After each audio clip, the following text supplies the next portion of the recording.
Tonight, the Shiloh community saw a promising sign of hope as federal leaders came to their rescue to address the ongoing flooding issue. WDHN's Robert Smith Jr. has the story only on WDHN.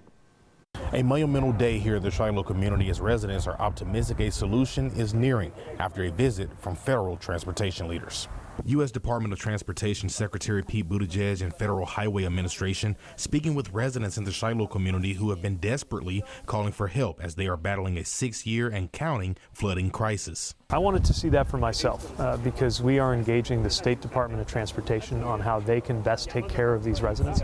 And I want to make sure that I can go back to Washington with good information to look at how we can use all the different tools of the federal government to try to help back these people up. Man, just to get him here to look at what is going on, I mean, monumental.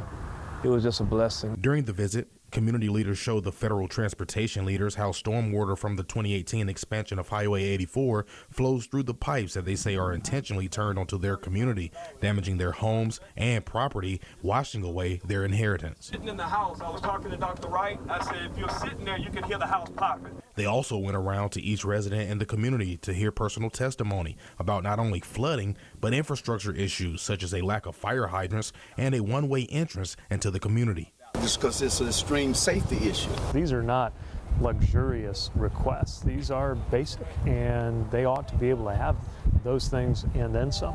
That's part of why I'm going back motivated to make sure we're using all of the tools we have as a department. For the last 6 years, residents in the community have felt neglected from the state regarding help and solutions. They believe they are unfairly treated due to their race. Our governor wouldn't do that, so they had to go above her head and come to Washington, D.C. to get people to help us out. After the State Department of Transportation and residents signed settlement agreements of $5,000 in 2020, recently ALDOT gave residents two options: to either sell their property to the state, or ALDOT can implement a project to retain additional water on state property. To buy us out, sell and buy our property, that's an insult. Because you must understand the property was passed down generation to generation. I think that's where the state needs to provide alternatives that are going to take care of them. So we're actively engaging with them right now and actively investigating this case. Buttigieg says he plans to reach deep into the toolbox beyond resources for just transportation.